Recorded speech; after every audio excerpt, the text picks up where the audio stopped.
좋아요. 이제 관계 리세스라는 시리즈로 다시 돌아가겠습니다. 오늘 아침에 여러분 모두가 함께 해주셔서 정말 감사드립니다. 먼저 재미있는 이야기로 시작하고 싶습니다. 2013년 9월 8일 독일의 스트롱맨 패트릭 발부미안이 캐나다 토론토에서 기네스 세계 기록을 세웠습니다. 그는 1224파운드가 실린 거대한 금속 프레임을 들어 약 10m를 옮겼습니다. 스트롱맨 세계에서는 네, 저 사람 정말 근육질이에요. 완전히 에너지가 넘치죠. 그렇죠? 네. 참고로 그 사람한테 덤비지 마세요. 두 초도 못 버틸 거예요. 맞죠? 스트롱맨 세계에서는 그걸 요크 캐리라고 부르는데 우리 같은 평범한 사람들에게는 좀 다르죠. 기본적으로 누군가가 작은 자동차 무게를 어깨에 올려놓는 걸 상상하는 것과 비슷해요. 그리고 무대 끝까지 으깨지지 않고 건널 수 있는지 보는 거죠. 맞죠? 그리고 저는 그 사람이 어떻게 자랐는지 생각해 봤는데 우리랑은 좀 다르게 자란 것 같아요. 저는 야구, 미식축구, 축구, 농구를 하면서 자랐거든요. 그래서 궁금했어요. 어떤 어린 시절을 보냈길래 그런 생각을 할까? 어느 날 아침 내가 뭘 하고 싶을까 생각하는 거죠. 형제들을 모아 냉장고나 피아노, 잔디깎기 같은 걸 메고 주차장을 건너보고 싶다고요. 근데 이 사람들이 바로 그런 일을 해요. 이 사람들은 엄청난 무게를 들기 위해 훈련합니다. 이들의 업무인데 제가 왜 이 말을 할까요? 제가 이 이야기를 하는 이유는 우리 대부분은 분명히 어깨에 1200파운드를 올려놓고 들 일은 없기 때문입니다. 사실 저는 여러분 중 몇 분을 코스트코에서 본 적이 있어요. 여러분 중에는 코스트코에서 장을 보고 3개의 장바구니만 들어도 숨이 차는 분들도 있죠. 맞죠? 하지만 안타깝게도 우리가 그런 무거운 짐을 실제로 들 일은 없을지라도 솔직히 오늘 이 자리에 있는 많은 분들이 마음속에 그만큼 무거운 짐을 지고 살아가고 있습니다. 자, 그게 무슨 뜻일까요? 제가 말하는 건 이겁니다. 어떤 분들은 오래전에 누군가 자신에게 했던 말을 오늘도 마음에 짊어지고 살아갑니다. 여러분 중에는 누군가가 여러분에게 했던 일에 무게를 짊어지고 있는 분들도 있습니다. 어떤 분들은 아직도 누군가가 사과하지 않은 일에 무게를 짊어지고 있습니다. 누군가에게 받은 상처나 어린 시절의 아픔, 혹은 친구의 배신을 여전히 마음의 짐으로 안고 살아가는 분들이 계실 겁니다. 여러분 중에는 인생의 다른 시기에 겪었던 과거의 실패의 무게를 짊어지고 있는 분들도 있습니다. 어쩌면 여러분은 조용히 곁에 머물러 온 원망을 안고 살아가고 있을지도 모릅니다. 아주 오랜 세월 동안 말이죠. 그리고 처음에는 이렇게 생각합니다. 나는 이걸 감당할 수 있어. 나는 이걸 짊어질 수 있어. 나는 강한 사람이야. 나는 이걸 감당할 수 있어. 나는 이걸 관리할 수 있어. 나는 이걸 겪으면서도 웃을 수 있어. 나는 계속해서 나타날 수 있어. 난 버틸 수 있어요. 안개로운 척할 수도 있죠. 누구나 잠시는 그럴 수 있습니다. 하지만 살며 배운 게 하나 있어요. 여러분도 알 거예요. 무언가를 오래 짊어질수록 그 무게는 더 무거워집니다. 여러분, 이것이 바로 용서하지 않는 마음이 하는 일입니다. 고통에 대한 정상적인 반응으로 시작되나 시간이 흘러 방치하면 우리 영혼에 큰 짐이 됩니다. 그리고 그것은 여러분의 삶의 많은 부분에 영향을 미칠 수 있습니다. 다른 사람들과의 말투, 신뢰, 개인적인 평안, 기도, 양육 능력, 결혼 생활, 우정에도 영향을 미치죠. 조심하지 않으면 하나님과의 관계 자체에도 영향을 줄 수 있습니다. 이제 흥미로운 부분, 어쩌면 아이러니하거나 심지어 아픈 부분이 있습니다. 대부분의 경우 여러분을 상처 준 사람은 이미 그 일을 잊고 지나가 버렸습니다. 그들은 생각도 안 했죠. 우린 이 무게를 견디며 남았는데 그들은 집에 있고요. 그들은 매일 밤 잘 자고 있습니다. 휴가 사진 올리고 있어요. 아마 어딘가에서 타코나 피자를 먹고 있을지도 모릅니다. 그런데도 당신과 저는 여전히 2009년에 있었던 그 대화를 감정적으로 짊어지고 있습니다. 그래서 저는 오늘의 본문이 이 아침에 여기 있는 우리 중 많은 사람들에게 정말 중요하고 큰 영향을 줄 것이라고 생각합니다. 우리는 약 2000년 전에 사도 바울이 쓴 에베소서에서 우리의 관계를 어떻게 재설정할 수 있는지에 대해 배우고 있습니다. 우리는 주로 바로 이것을 공부해 왔습니다. 4장 후반부입니다. 2주 전에는 17절부터 24절까지 공부했습니다. 지난주에는 25절부터 30절까지 공부했습니다. 그리고 오늘은 단 2구절 31절과 32절만 공부할 예정입니다. 하지만 이 몇 구절은 강력하고 유익한 메시지를 담아 우리 삶의 관계를 재설정하도록 도와줍니다. 오늘의 구절을 화면에 띄워보겠습니다. 이렇게 적혀 있습니다. 에베소서 4장 31절과 32절입니다. 모든 쓴 뿌리와 분노와 노함과 떠드는 것과 비방하는 것을 모든 악의와 함께 너희에게서 다 내버리라. 그 대신 친절하게 하십시오. 서로에게 친절하게 대하십시오. 마음을 부드럽게 하십시오. 그리고 하나님께서 그리스도 안에서 여러분을 용서하신 것처럼 서로를 용서하십시오. 정말 훌륭한 조언이라 오늘 삶에 바로 적용 가능합니다. 단순한 조언 이상의 가치가 있죠. 이것은 사실 자유입니다. 여러분의 영혼을 위한 자유입니다. 오늘 누군가에게는 이것이 그토록 찾던 자유의 열쇠가 될 것입니다. 우리가 마음을 열고 말씀을 받을 때 성경은 용서가 상처 없던 척하는 게 아님을 보여주기 때문입니다. 잘못이 작았다고 말하는 것도 아닙니다. 필요하다면 지혜와 경계, 그리고 결과와 같은 중요한 것들을 무시하는 것도 아닙니다. 아니요, 용서란 이런 것입니다. 용서란 우리가 가진 원망의 무게를 하나님의 은혜와 정의에 맡기는 것입니다. 심판은 하나님께 맡기라고 말하세요. 지금 바로 말해봐요. 심판은 하나님께 맡기세요. 오늘 배울 내용입니다. 하나님 형상의 용서라 부르는 세 가지 핵심을 살펴보겠습니다. 노트를 꺼내주세요. 첫 번째는 이것입니다. 우리 마음속의 독을 어떻게 풀어내는지 배워야 합니다. 당신의 마음을 해치고 있는 것을 놓아주세요. 보세요. 바울이 모든 쓴 뿌리를 너희에게서 버리라고 말하기 전에 31절에 앞서 그 전 구절인 30절에서 아주 중요한 말씀을 하십니다. 지난 주말 함께 하신 분들은 이미 아실 겁니다. 그는 성령을 근심하게 하지 말라며 그로 인해 구원받았다고 씁니다. 30절은 구속의 날까지 인치심 받았다고 하죠. 그리고 31절에서 그는 모든 쓴 뿌리를 버리라고 말합니다. 여기서 무슨 일이 일어나고 있는 걸까요? 이것은 쓴 마음을 내려놓는 것이 단순한 인간관계 조언이 아니라는 뜻입니다. 이것은 훌륭한 인간관계 조언이기도 하지만 사실 우리가 영적으로 형성되어가는 과정의 일부이기도 합니다. 신학적으로는 이를 성화라고 부르며 거룩하게 구별됨을 뜻합니다. 이는 우리가 예수님을 닮아 변화되는 과정이며 점차 그분의 형상을 본받아가는 것입니다. 그리고 성경은 우리에게 쓴 마음이 마음속에 뿌리 내릴 때 우리가 모두 알고 있는 사람들과의 수평적 관계만 해치는 것이 아니라고 말합니다. 우리는 그것을 보고 이해할 수 있습니다. 하지만 30절과 31절 이 두 구절이 연결되어 있다는 것을 통해 우리가 배우는 것은 우리가 조심하지 않으면 쓴 마음이 하나님의 영, 즉 성령님을 근심하게 할 수도 있다는 점입니다. 오늘 말씀에서 잠시 후에 그것이 어떻게 일어나는지 살펴보겠습니다. 그리고 이것이 중요한 이유는 에베소서 전체가 사실상 이 방향으로 계속 나아가고 있기 때문입니다. 몇 주 전에 말씀드렸듯이 에베소서는 6장으로 이루어져 있고 두 부분으로 나뉘어 있습니다. 1장부터 3장까지는 교리에 관한 내용입니다. 바울은 우리에게 기독교 신앙의 신학과 교리를 가르쳐줍니다. 그리고 4장부터 6장까지는 그 교리를 실제로 어떻게 살아내야 하는지 가르쳐줍니다. 그래서 우리가 에베소서 4장 31절에 이르면 바울은 예수 그리스도 안에서의 새로운 삶이 실제 관계 속에서 어떻게 나타나는지를 보여줍니다. 예수님을 따르기로 결단하고 세례받은 분들을 위한 것입니다. 그들은 이제 그리스도인으로서 이 삶을 어떻게 실천하며 살지 고민합니다. 내가 함께 살아가는 이 사람들, 특히 내 가족, 그리고 물론 내 공동체, 직장 이런 모든 곳에서 이 삶을 어떻게 실천할 수 있을까? 우리가 성경을 공부하면서 배우는 것은 옛 삶은 쓴 마음을 붙잡으려 하지만 예수 그리스도 안에서의 새 삶은 그것을 놓아주는 법을 배워야 한다는 것입니다. 옛 삶은 점수를 매기기를 좋아합니다. 하지만 새 삶은 은혜를 자유롭게 받고 베풉니다. 옛 자아는 복수하고 싶어라고 말하지만 새 자아는 심판은 하나님께 맡길게라고 말하죠. 그래서 이 말을 이웃에게 전하라고 한 거예요. 맞죠? 심판은 하나님께 맡기고 복수가 제 영혼을 지배하게 두지 않겠습니다. 다시 31절을 살펴봅시다. 그래서 이렇게 말하는 겁니다. 모든 쓴 뿌리와 분노와 화와 소란과 비방을 어떻게 하라고요? 버리라고요. 노트를 가지고 있다면 이 부분을 동그라미 치세요. 버리라고요. 모든 악의와 함께 너희에게서 버리라고 했습니다. 이 말이 이렇게 강력한 이유는 사도 바울이 이걸 단순한 이론으로 쓰고 있는 게 아니기 때문입니다. 그는 이 말씀을 삶에서 실천했습니다. 성경 저자들도 우리처럼 실제 삶을 살며 소통했던 사람들임을 기억하십시오. 갈등과 논란 등 삶의 굴곡을 겪은 이들을 성령께서 택하셨고 우리를 위해 이 말씀을 기록하여 성경이 되게 하셨습니다. 성령 충만해도 우리처럼 사람들과 어울려 살았습니다. 바울은 이 글을 쓰며 이 원칙을 몸소 실천했습니다. 사도행전 19장을 보면 바울은 에베소라는 도시에서 약 3년 동안 사역을 했습니다.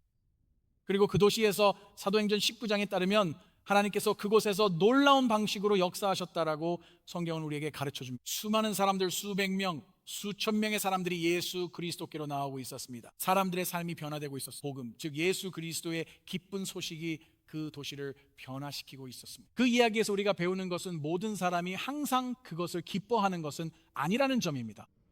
어떤 사람들은 그것을 좋아하지 않습니다. 특히 그 이야기 사도행전 19장에는 한 은장색이 있었습니다. 그의 이름은 데메드리오였습니다. 그는 복음이 그들의 사업에 부정적인 영향을 미치고 있었기 때문에 다른 장인들을 불러 모았습니다. 왜일까요? 그들은 아르테미스 숭배와 관련된 신전과 우상을 팔아서 돈을 벌었기 때문입니다.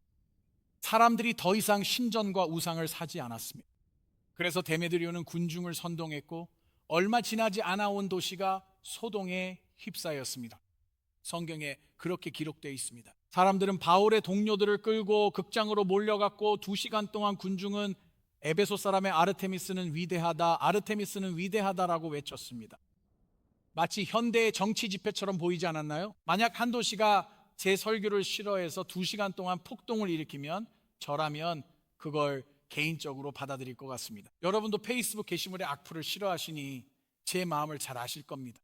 그런 일에 화가 나기도 하죠. 그래서 지금 바울은 이런 상황을 감당해야 했습니다. 사람들이 그의 사역을 향해 소리치며 반대하고 있었습니다. 사람들이 그의 평판을 망치려고 했습니다. 그리고 이번 경우에는 그가 예수 그리스도의 추종자였다는 이유로 실제로 그의 생명까지 위협받고 있었습니다.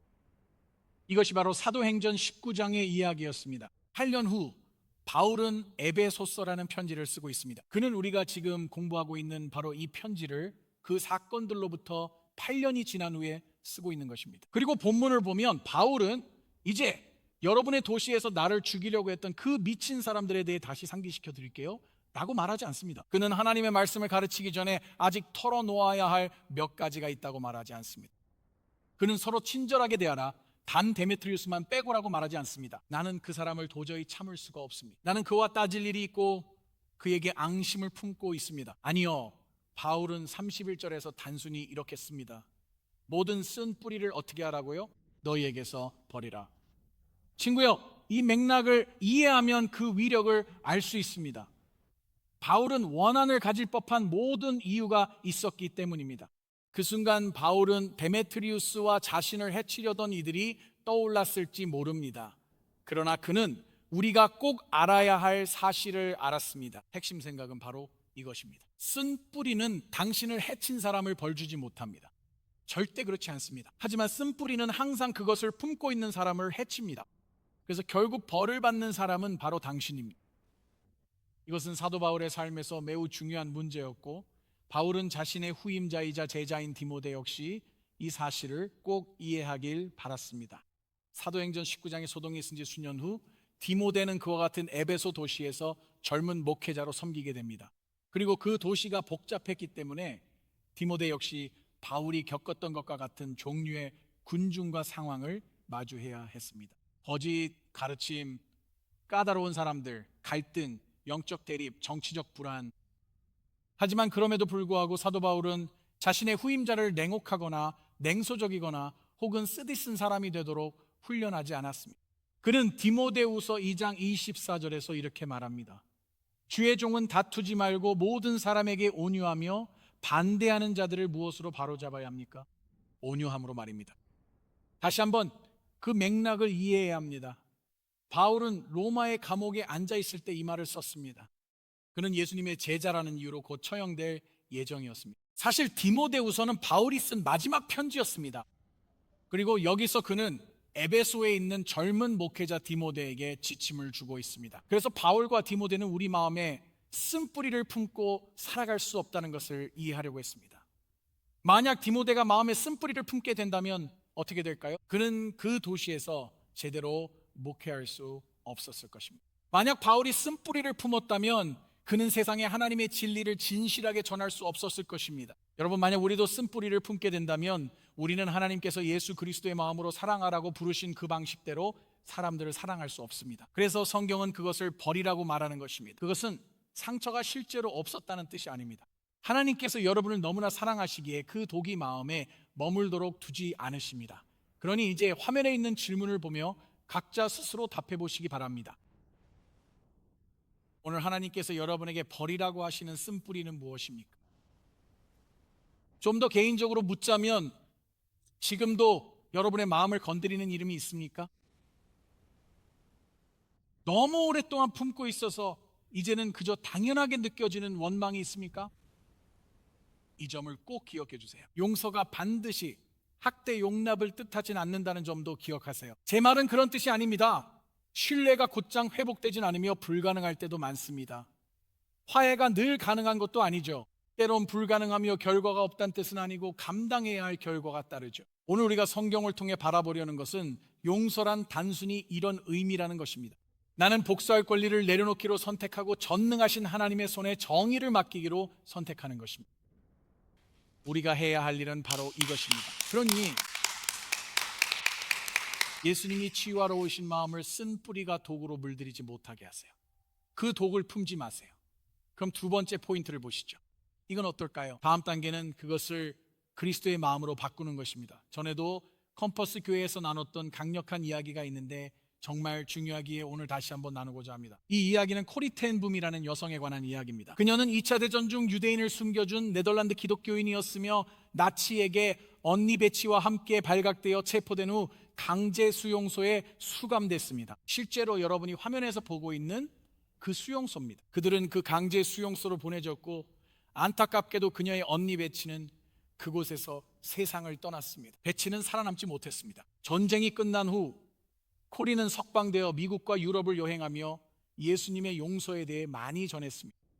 독일 뮌헨의 한 예배에서 한 남자가 다가왔고 그녀는 즉시 그가 감옥의 전직 경비원임을 알아봤습니다. 화면 속 바로 그 사람입니다. 그는 전후 기독교인이 되어 하나님께 용서받았음을 그녀에게 말했습니다. 그러고는 손을 내밀며 그녀에게도 자신을 용서해 줄 수 있겠냐고 물었습니다. 여러분이라면 어떻게 하시겠습니까? 코리는 자신 얼어붙은 듯 했다고 말했죠. 그 순간 그녀는 아무런 감정도 느끼지 못했습니다. 그녀는 충격을 받았습니다. 그녀는 스스로에게 이렇게 말했습니다. 나는 용서를 설교할 수 있지만 그 순간에는 솔직히 용서할 힘이 없었다. 그래서 그녀는 어떻게 했을까요? 그녀는 멈췄다고 말했죠. 조용히 기도하며 예수님께 도와달라고 간구했습니다. 그리고 손을 들었을 때 하나님의 사랑이 마음을 가득 채웠다고 말했습니다. 상처를 받았을 때 용서는 결코 자연스럽지 않습니다. 용서는 초자연적인 것이죠. 오늘 살펴보는 온유함과 친절함 같은 신적인 성품은 상처 입었을 때 저절로 나오지 않습니다. 상처를 받았을 때 말이죠. 그래서 성경은 단순히 버려라라고만 말하지 않습니다. 성경은 그 자리에 무언가를 채워 넣어야 한다고 말합니다. 영적 성장은 단순한 빼기가 아닙니다. 이제는 대체하는 것입니다. 여러분은 그것을 다른 것으로 대체해야 합니다. 그래서 성경은 32절에서 이렇게 말합니다. 서로에게 친절하게 하라. 마음을 부드럽게 하라. 단순히 쓴 마음을 버려라 라고만 말하지 않습니다. 친절하라고 하죠. 그저 화내지 말라는 게 아닙니다. 또한 너그러워지라고 말합니다. 즉 독을 제거함으론 부족합니다. 예수 그리스도의 마음으로 채워야 하죠. 마음을 부드럽게 하라는 말은 강력합니다. 이 단어를 간단히 살펴보겠습니다. 원어에서는 이 단어가 사람의 내면 깊은 곳에서 우러나오는 깊은 연민의 의미를 담고 있습니다. 이 단어는 사람의 내면, 즉 영혼, 우리 각자의 깊은 중심과 연결된 단어에서 유래되었습니다. 고대 세계에서는 내면의 사람이 깊은 감정의 자리로 여겨졌습니다. 그래서 오늘날 바울은 거칠의 친절만을 말하는 게 아니죠. 기분 어때요? 전 괜찮아요. 좋은 하루 되세요, 선생님. 네, 선생님도 좋은 하루 보내세요. 그는 우리 안 깊은 곳에서 우러나오는 연민에 대해 말하고 있습니다. 우리 내면 깊은 곳의 연민입니다. 그는 단순히 겉으로 드러나는 행동만을 바꾸라고 말하는 것이 아닙니다. 그는 예수님이 여러분의 내면을 부드럽게 하시길 권합니다. 이제 다시 한번 역사적 맥락을 이해하는 것이 적용에 있어서 얼마나 강력한지 알 수 있습니다. 그 이유는 이렇습니다. 왜냐하면 그것은 매우 강력한 말이었기 때문입니다. 에베소에 살던 사람들, 예수님을 새롭게 따르기 시작한 이들에게 말이죠. 왜일까요? 에베소는 권력과 지위의 도시였기 때문입니다. 이 도시는 사람들이 2시간 넘게 에베소의 아르테미스는 위대하다, 아르테미스는 위대하다라고 외쳤던 정치적으로도 격렬한 곳이었습니다. 하지만 그곳은 복음이 우상과 경제, 자존심, 그리고 대중적 평판을 뒤흔들었던 곳이기도 했습니다. 그런 환경에서는 온유함이 약하게 들렸을 것입니다. 솔직히 말해서 오늘날 우리 중 일부에게도 우리 문화는 똑같이 생각합니다. 우리는 온유함이 약함이라고 생각합니다. 하지만 성경은 우리에게 온유한 마음을 가지라고 가르칩니다. 왜일까요? 온유함은 약함이 아니라 은혜로 통제되는 힘입니다. 예수님의 삶 속 2사례로 빠르게 보겠습니다. 오늘 전할 핵심은 온유함이 결코 나약함이 아니라는 점입니다. 온유함은 무방비하거나 경계 없는 게 아닙니다. 온유한 마음은 세상의 고통의 마음이 돌처럼 굳어지길 거부하는 겁니다. 조심하지 않으면 우리 마음은 돌처럼 굳어질 수 있죠. 이제 예수님에게서 온유한 마음이 어떤 것인지 알 수 있습니다. 두 가지 예를 보시죠. 하나는 개인적 사례고 다른 하나는 문화적 사례입니다. 첫 예는 베드로인데 다들 아시죠? 그는 예수를 3번 부인했죠. 예수님께서 베드로가 부인할 것을 미리 아셨던 걸 아시나요? 성경이 그렇게 가르치고 있습니다. 맞아요. 예수님은 누가복음 22장 34절에서 베드로에게 미리 말씀하셨습니다. 베드로야, 오늘 달기 울기 전에 네가 나를 3번 모른다고 부인할 것이다. 만약 여러분이 가장 친한 친구 중 한 명이 여러분을 부인하고 배신할 것을 미리 알았다면 그 친구에게 차갑게 대하시겠습니까? 아니면 그들에게 정말로 마음을 열고 사랑으로 대하시겠습니까? 그들을 부끄럽게 하시겠습니까? 그들을 버리시겠습니까? 그럴 수 있으나 예수님은 베드로를 차갑게 대하며 무안주지 않으셨죠. 그를 버리지도 않으셨습니다. 예수님이 뭘 하셨을까요? 예수님은 베드로야, 내 믿음이 떨어지지 않게 기도했다고 하셨습니다.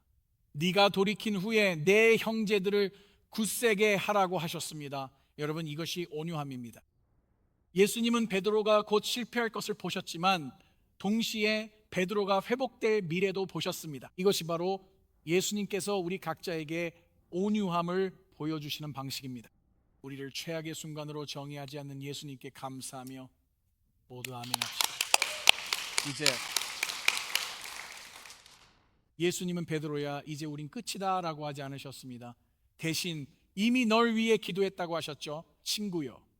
이것이 바로 예수님의 마음이자 우리가 말한 개인적인 사랑입니다. 그럼 문화적으로는 어떨까요? 군중을 어떻게 대해야 할까요? 십자가 위 예수님을 통해 이를 분명히 알 수 있습니다. 그분은 유다에게 배신당하셨고 제자들에게도 버림받으셨습니다. 군중들에게 조롱당하셨습니다. 군인들에게 구타당하셨습니다. 예수님은 범죄자들 사이에 십자가에 못 박히셨고 그 고난은 계속되었습니다. 누군가가 그 순간 하늘과 땅 사이에 나무 십자가에 매달려 있으면서 원망할 권리가 있었다면 바로 그 순간에 예수님이었을 것입니다. 하지만 예수님이 우리 죄를 위해 십자가에 달리셨을 때 뭐라 하셨나요? 그분은 기도하셨습니다. 예수님은 가라사대 아버지여 저들을 사하소서 저들은 자기의 하는 것을 알지 못함이니이다. 아버지 저들을 용서하소서 자기들이 하는 일을 알지 못함이니이다. 이번 주에 누군가를 위해 이 기도를 할 수 있겠습니까? 이 기도를 할 수 있겠습니까? 할 수 있습니다. 이번 주 누군가는 상처받을 겁니다. 대부분 오늘 문을 나서고 30분 내로 겪게 되겠죠. 그럴 땐 그냥 말하세요. 아버지 저들을 용서하소서. 자신들이 뭘 하는지 모릅니다. 이건 약함이 아닙니다. 그것은 바로 예수님의 말씀이었습니다. 그것은 통제된 힘입니다. 예수님은 악을 무시하신 것이 아니었습니다. 그분은 악에 대한 대가를 치르고 계셨습니다. 그분은 불의를 부정하신 것이 아니었습니다. 고통이 고통스럽지 않은 척 하신 것도 아니었습니다. 그 순간 예수님은 실제 고통을 느끼셨습니다. 하지만 그분은 온유한 마음의 본을 보여주셨고 이는 두 번째 핵심 주제로 이어집니다. 온유함이란 상처 없는 마음이 아닙니다. 우리 모두는 이미 상처 입었고 앞으로도 그럴 것이기 때문입니다. 이 땅에서는 말이죠. 그 일은 반드시 일어날 것입니다. 온유한 마음이란 상처를 받았기 때문에 굳어지기를 거부하는 마음입니다. 어쩌면 오늘 하나님께서 여러분 안에 회복시키고자 하시는 것이 바로 그것일지도 모릅니다. 어쩌면 여러분의 결혼 생활에 온유함이 필요할지도 모릅니다. 어쩌면 자녀들에게 온유함이 필요할지도 모릅니다. 어쩌면 부모님께 온유함이 필요할지도 모릅니다. 혹은 힘든 사람들, 이웃, 상사, 어쩌면 동료들에게도 온유함이 필요할 수 있습니다. 무슨 말인지 아시겠죠? 보세요. 여러분이 쓴 마음을 없애면 그 자리를 더 나은 것이 대신해야 합니다. 그러니 여러분의 마음을 도구로 물들이는 것만 없애지 마세요. 그것을 그리스도의 마음으로 반드시 채워야 합니다. 옆에 있는 분을 바라보며 이렇게 말해보세요. 온유한 마음을 가지세요. 말해봐요. 온유한 마음을 가지세요. 좋아요. 이제 세 번째 노트를 꺼내봅시다. 하나님께서 여러분을 어떻게 용서하셨는지 기억하세요. 이제 성경은 우리에게 용서가 가능한 가장 깊은 이유를 알려줍니다. 32절은 말합니다. 우리는 하나님이 그리스도 안에서 여러분을 용서하심 같이 서로 용서해야 합니다. 그러니 하나님께서 여러분을 용서하신 방식에 따라 서로를 용서하세요. 하나님께서 여러분을 용서하신 그만큼 똑같이 서로를 용서하세요. 하나님이 여러분을 용서하셨듯 서로 용서하십시오. 그것이 바로 이 본문의 중심입니다. 핵심은 하나님께서 그리스도 안에서 여러분을 용서하신 것처럼 이라는 구절입니다. 상대가 자격이 있거나 완벽히 사과했거나 여러분의 아픔을 마침내 이해했기 때문에 용서하라는 것이 아닙니다. 그런 것들은 전혀 말하지 않습니다. 그저 용서하라고만 말합니다. 그리스도 안에서 하나님이 우리를 용서하신 것처럼 기독교적 용서는 가해자로부터 시작되지 않는다는 뜻입니다. 항상 나를 용서하신 구주로부터 시작됩니다. 예수님으로부터 시작되는 것입니다. 그리고 이것이 정말 중요한 이유는 내가 나를 상처 준 사람으로부터 시작한다면 항상 용서하지 않을 이유를 찾을 수 있기 때문입니다. 여러분도 그런 적이 있나요? 저도 제 인생에서 어떤 사람들을 용서할 수 없는 이유가 정말 많아요.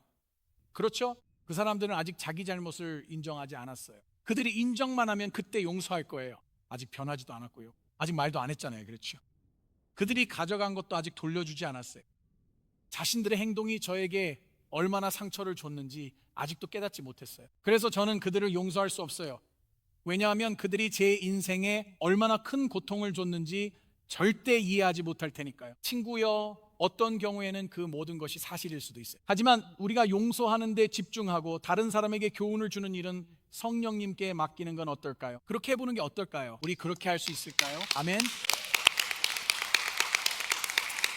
성경은 우리가 다른 사람이 한 일을 축소하라고 요구하지 않아요. 성경은 단지 그리스도께서 하신 일을 더 크게 바라보라고 우리에게 요청할 뿐이에요. 보세요. 같은 편지에서 앞부분에 우리는 바울이 1장과 3장에서 교리와 신학에 대해 다루었고 4장부터 6장까지는 적용에 대해 다루었다고 이야기했죠. 편지 초반 에베소서 1장 7절에서 바울은 이 교리를 다룹니다. 그는 그리스도 안에서 우리가 피로 구속받았다고 씁니다. 오늘 예배 중 이를 아름답게 찬양했듯이 이는 곧 우리의 죄 사함을 의미합니다. 우리는 무엇에 따라 죄 용서를 받았습니까? 그의 은혜의 풍성함에 따라입니다. 이것이 신학입니다.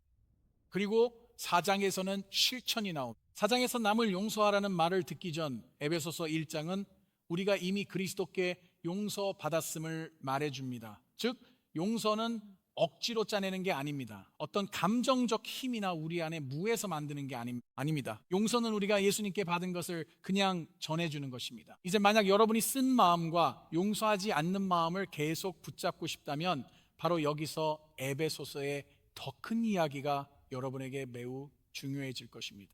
성경에서 배운 내용 중 오래 기억에 남는 것들이 있습니다. 오늘 전할 말씀이 바로 그런 내용입니다.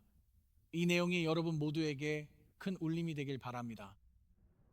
사도행전 19장의 에베소 신자들은 영적으로 각성했습니다. 그들 문화 속에 부흥이 일어나며 사람들이 그리스도께 나아왔습니다. 사람들의 삶이 변화되고 있었습니다. 우상들이 버려졌고 복음, 즉 예수 그리스도의 기쁜 소식이 그 도시를 뒤흔들었습니다. 이 일은 서기 50인 시작됐습니다. 날짜는 대략적이나 흐름을 파악하기엔 충분합니다. 8년 후 사도 바울은 오늘 살펴볼 에베소서를 써서 그들이 그리스도 안에서 누구인지 신학적으로 일깨워줍니다. 선택, 구속, 여러 축복을 받았네. 그들은 한 가족으로 만들어지고 있습니다. 바울은 이 시리즈 중간에 관계 회복에 대해 가르칩니다. 몇 년 뒤 디모데가 에베소에서 사역하며 성장하는 이 교회를 돕게 됩니다. 그는 혼란스러운 문화 속에서 이들이 건전한 교리를 지키도록 도울 것입니다. 우리 세대와 매우 비슷함을 알 수 있습니다. 그 후 사도 요한은 서기 80, 85년경 에베소에 머물렀습니다. 그는 요한 1, 2, 3서를 쓰며 사랑이라는 같은 메시지를 전했습니다. 서로 사랑하고 함께하는 법을 배우며 가족으로서 서로 용서해야 한다는 내용입니다. 하지만 이제 요한계시록 2장에 이르게 되면 사도행전 19장 이후로 40여 년이 지난 시점입니다. 예수님께서 이제 사도 요한을 통해 말씀하십니다. 요한은 그때 유배되어 있었죠. 바로 반모섬에서 예수님께서 에베소 교회에 말씀하십니다. 그리고 지난 40년 동안의 그들의 수고와 인내 그리고 교리적 분별력을 칭찬하십니다. 하지만 그 다음에 예수님께서 정말 가슴 아픈 말씀을 하십니다. 바로 이것입니다. 너희가 처음 가졌던 사랑, 곧 예수님을 향한 사랑과 서로를 향한 사랑을 버렸다. 이 점에 대해 잠시 생각해 보시기 바랍니다. 여기 이 교회가 있습니다. 예수님의 제자들이죠. 그들에게는 활동이 있었습니다. 그들에겐 교리가 있었고 40년 동안 인내와 분별력을 유지했습니다. 하지만 어디선가 처음 사랑을 잃었습니다.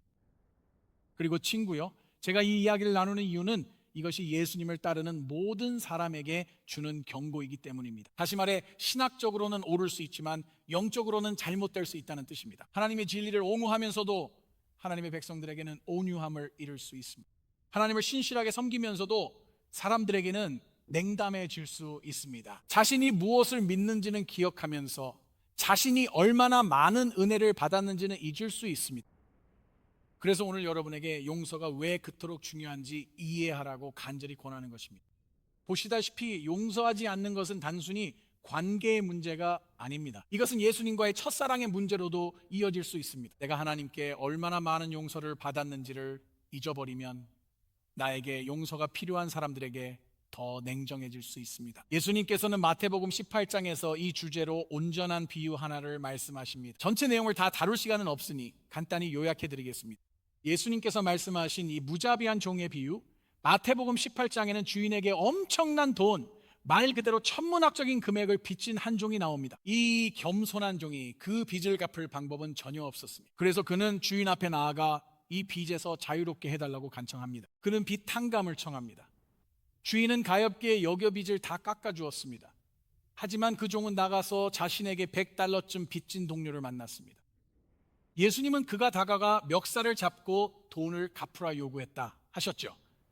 나머지 얘기도 읽어보시면 알겠지만 예수님 요점은 명확합니다. 갚을 수 없는 빚을 용서받은 사람들은 용서하지 않는 마음으로 살아서는 안 된다는 것이죠. 그것이 예수님께서 가르치시는 내용입니다. 그리고 다시 한번 다른 사람들이 우리에게 저지른 죄가 하찮다는 뜻이 아닙니다. 요점은 하나님께서 우리에게 베푸신 자비는 헤아릴 수 없을 만큼 크다는 것입니다. 이 점을 우리는 항상 기억해야 합니다. 그리고 다시 말하지만 여러분이 받은 상처가 작았다는 의미도 아닙니다. 단지 하나님께서 여러분에게 주신 은혜가 언제나 더 크다는 뜻입니다. 그래서 여기 세 번째 핵심 포인트가 있습니다. 용서받은 사람들은 자신이 얼마나 큰 은혜를 받았는지 기억할 때 용서하는 사람이 됩니다. 그래서 어쩌면 오늘 여러분이 시작해야 할 지점은 그들이 여러분에게 한 일을 바라보는 것이 아닐지도 모릅니다. 어쩌면 시작점은 그리스도께서 십자가에서 여러분을 위해 하신 일을 다시 바라보는 것일 수 있습니다. 제가 꼭 말씀드리고 싶은 것은 제가 십자가를 기억할 때마다 이런 사실이 떠오른다는 것입니다. 저는 이 세상에서 상처받은 사람일 뿐만 아니라 우리가 이 세상에서 상처받을 수밖에 없다는 것도 기억해야 합니다. 하지만 십자가를 바라볼 때 저는 그분의 은혜로 치유받은 사람이라는 사실을 다시금 깨닫게 됩니다. 아멘. 아멘. 자, 여러분의 마음에서 독을 내보내고 그리스도의 마음으로 채우며 하나님께서 여러분을 어떻게 용서하셨는지 기억하세요. 여러분이 그렇게 한다면 그 길에서 큰 도움이 될 것이라고 생각합니다. 오늘 우리가 나누는 주제에 정말 강력한 영향을 주는 마지막 이야기를 하나 들려드리고 싶습니다. 2003년 12월 10일 휘테커 가족은 저녁 식사를 마치고 집으로 돌아왔습니다. 그들은 텍사스 슈거랜드에 살고 있었습니다. 그리고 집에 들어서는 순간 무장한 남자가 그들을 기다리고 있었습니다. 그 남자는 가족 모두에게 총을 쏘기 시작했습니다. 켄트 휘테커는 살아남았지만 그의 아내 트리샤와 막내 아들 케빈은 목숨을 잃었습니다. 처음에 켄트는 낯선 사람이 자신의 가족을 파괴했다고 생각했습니다. 하지만 몇 달 후 수사관들은 정말 상상할 수 없는 사실을 밝혀냈습니다. 그 공격은 사실 켄트의 살아남은 아들 바트가 계획한 것이었습니다. 그의 친아들이 어머니와 형제 그리고 아버지의 살인을 계획하는데 가담했던 것입니다. 그 순간의 고통이 얼마나 컸을지 상상하기 어렵습니다. 이것이 켄트의 이야기를 더욱 강렬하게 하죠. 켄트가 병원에서 회복 중일 때 그는 이 사실을 전혀 몰랐습니다.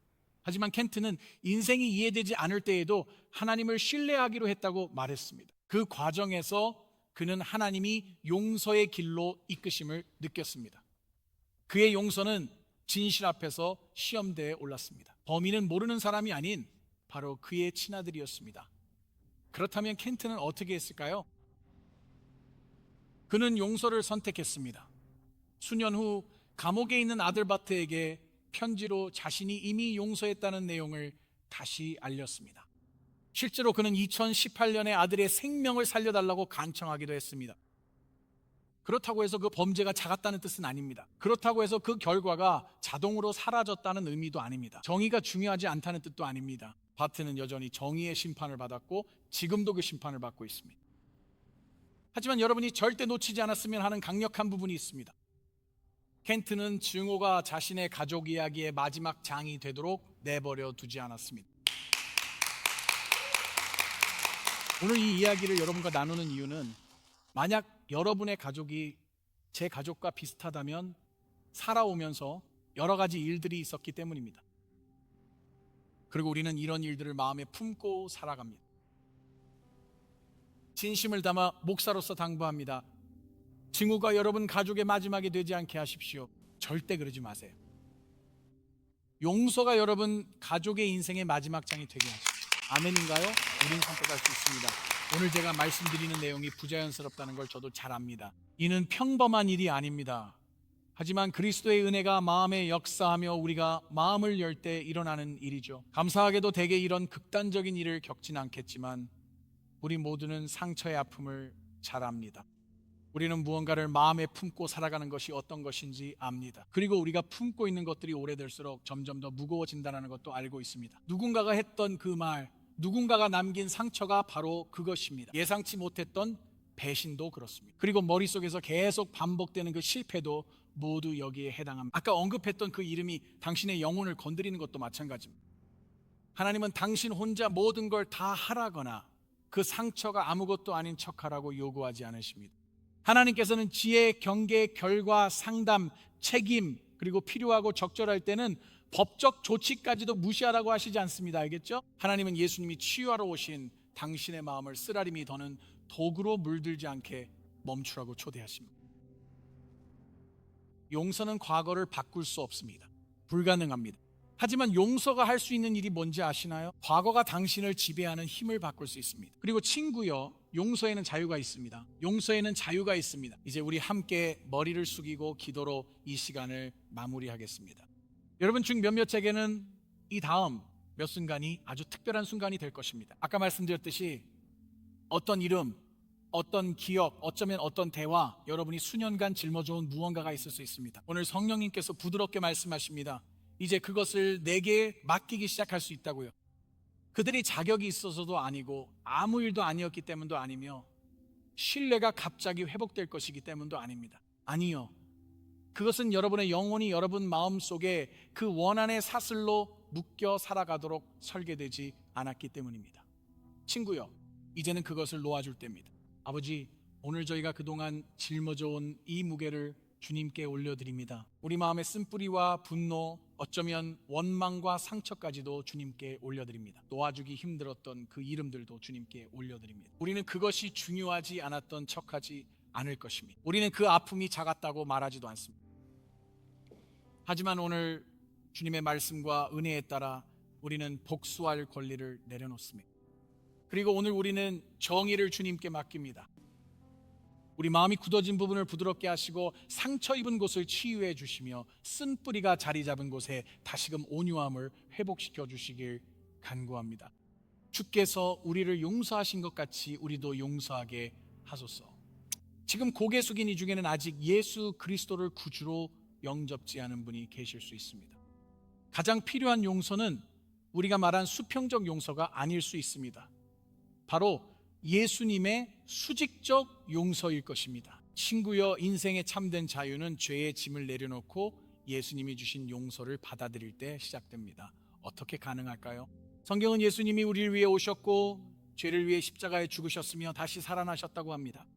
여러분과 저는 용서받을 수 있고 그래서 회복될 수 있습니다. 우리는 새로워질 수 있습니다. 하나님과 화해하고 이웃과도 화해할 수 있습니다. 오늘 아직 예수님의 용서를 받지 못했고 그분을 구주로 영접한 적 없다면 지금 저와 함께 진심으로 이 기도를 하실 수 있습니다. 제가 지금 소리내어 기도하겠습니다. 여러분은 저를 따라 하시면 됩니다. 성도 여러분, 우리 모두 한 목소리로 이 기도를 함께 드립시다.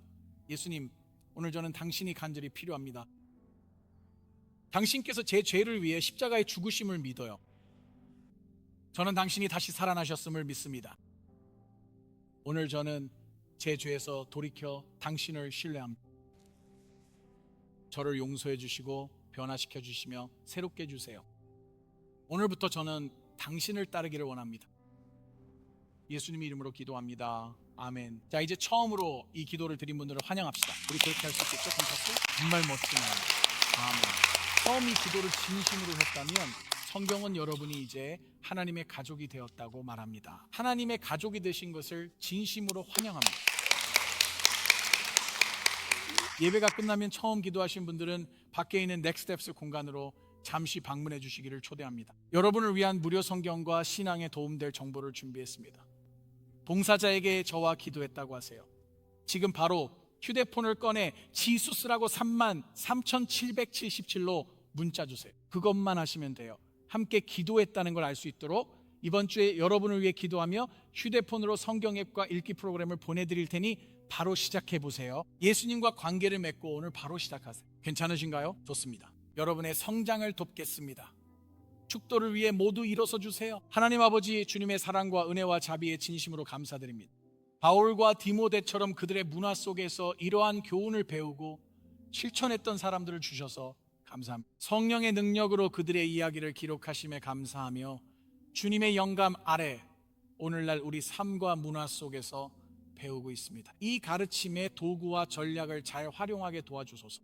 이 도구와 전략을 가족과 직장, 공동체에 적용하여 용서가 우리 마음과 가정, 삶의 터전에서 온전히 다스리게 하소서. 감사합니다. 하나님께서 여러분을 모든 선한 일에 온전케 하시길 빕니다. 주를 통해 뜻을 이루시고 영광이 영원하길 원합니다. 예수님 이름으로 기도합니다. 아멘. 여러분 모두에게 하나님의 축복이 있기를 바랍니다. 즐거운 주일 보내세요. 다음 주말에 다시 뵙겠습니다. 오늘 메시지 함께 해주셔서 정말 감사합니다. 하나님의 말씀이 여러분을 격려하고 도전하며 그분의 진리를 다시 한번 상기시켜 주었기를 바랍니다. 여러분의 삶을 위해서요. 혹시 이 지역에 계시다면 꼭 직접 컴퍼스 교회의 주말 예배를 경험해 보시길 초대하고 싶습니다. 우리는 매주말마다 강력한 예배와 영감을 주는 성경적 가르침, 그리고 아이들과 청소년을 위한 훌륭한 프로그램을 아주 따뜻하고 환영하는 교회 가족 분위기 속에서 함께합니다. 여기에는 여러분을 위한 자리가 있습니다. 이 사역이 축복이 되었다면 후원을 부탁드립니다. 여러분의 후원은 TV와 디지털 미디어, 지역사회 아웃리치로 예수님의 소망을 전하는 데 큰 힘이 됩니다.